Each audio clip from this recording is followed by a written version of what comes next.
Hey guys, this is Gundam Freedom, and today I'll be doing a review of the 1144 no grade Gundam Spiegel. The kit itself comes molded in that dark navy blue that is almost black, and then some white and yellow as well as some red on the feet.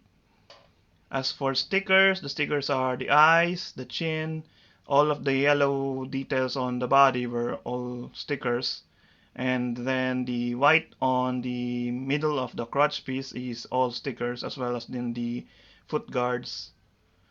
As for painting, since the Corlander is all molded in white, I painted all of the red details, as well as the red on the sides of the chest, and then all of the yellow details except for the uh, Vifin were also painted yellow. And then I also modified this kit. All of the joints, like the shoulder joint, were modified to accommodate the ball joint because originally it was a peg joint coming from the chest towards the arm. And then the elbow joints were also modified, and the knees and the hips were also modified to make it look like or move like the high grade counterparts from the same line. First off is the Corlander. It's all completely molded in white, so you have to paint all of the red details like the back of the thruster here as well as the bottom here, and then black details on the canopy of the cockpit hatch. And then as for moving parts, the thruster here on the back can move down when it's deployed on the mobile suit, and then the cockpit hatch as well can be moved up to connect it onto the back. And then to connect it, just put up the cockpit here, and then there's a slot on the back of the Gundam itself, which all of the G Gundam kits have to dock their core landers. And then put down the thrusters here on the back, and then just plug the core lander in and then push it until it locks in place. And there's the core lander all attached on the Gundam.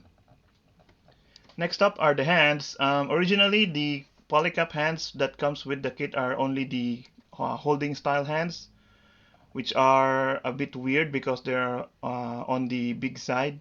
So I decided to use the Endless Waltz polycap hands for this kit. So it comes with the open palm hands, as well as a pair of closed fist hands,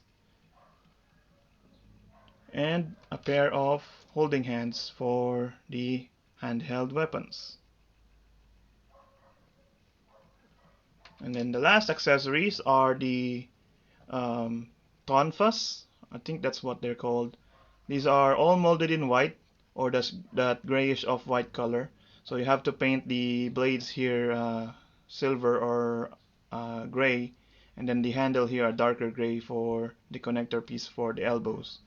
And then speaking of the connection, it comes with the elbows have a polycap hinge here on the back, wherein you can just plug the blades just like so, and then it can move up and down on that hinge so that the hands can hold the weapon via a peg here,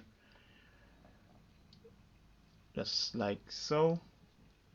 So that's the blades all deployed, and also you can post it or pose it when it's not in use, as you can see here.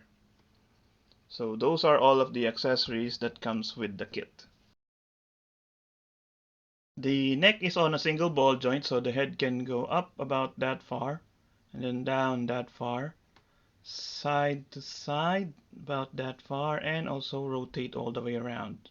And the arm, originally the arm is connected via a peg from the body here, and then, so I modified it to have a polycap socket here on the body and a ball joint on the shoulder, which now lets it move forward and back and up and down from that same ball joint. And then for the arm, there's a polycap hinge inside the elbow or the shoulder armor, which lets the arm move out about that far, and then together with the ball joint about that far. And then can also rotate on the bicep and a double jointed elbow bend, as you can see. And then the wrist is on a typical ball joint which rotates and wiggles.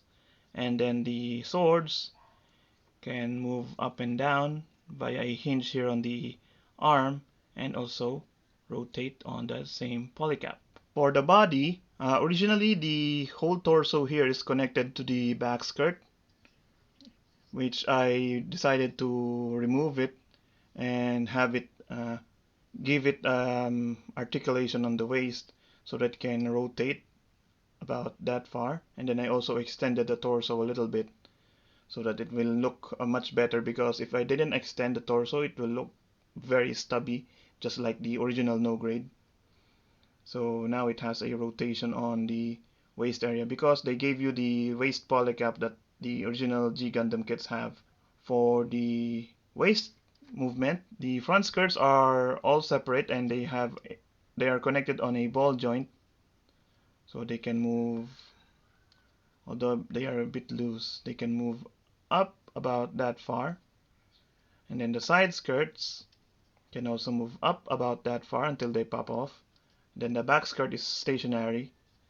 Then the hips are on a peg instead of the original ball joints, so the legs can go up about that far, go back about that far until it hits the stationary back skirt, and then it can also go side about that far until it hits the side skirt. And there's a little bit of rotation on the hips. The knees are on double joints, so they can bend about that far.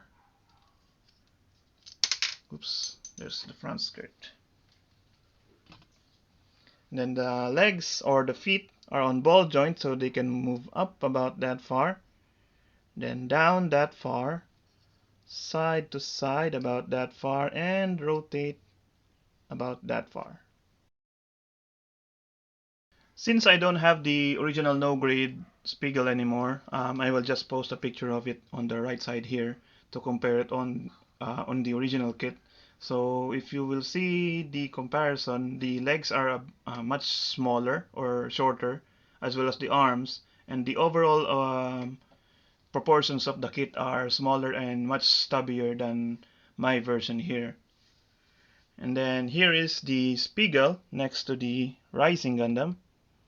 And the Spiegel gained some height, again because of the longer legs and the much longer torso. So I think that it's accurate from the anime that the Spiegel is taller than the Shining or the Rising Gundam here. Overall, I really like how this kit turned out, although there are some details or parts that can be made much better, like the connection on the arm and the elbows or the shoulders, as well as on the torso and the waist. But I think that if they made a modern high-grade version of this kit, it will look much better and move much better than the no grade as well as the master grade, because again it's a much better version of the kit itself. And looking at the Rose and the Maxter, if they eventually release this kit in a high grade version, it will really look much better and as well as pose much better than the no grade. So yeah, and really my target here, just like the Dragon and the Bolt Gundam, is to make the Spiegel look like a high grade so that it can stand really well together with the other high grades from this line, while waiting for eventually a high grade release of this kit in the near future. So yeah. So that's it for this review. I hope you guys enjoy it, and I'll see you guys again next time. Bye!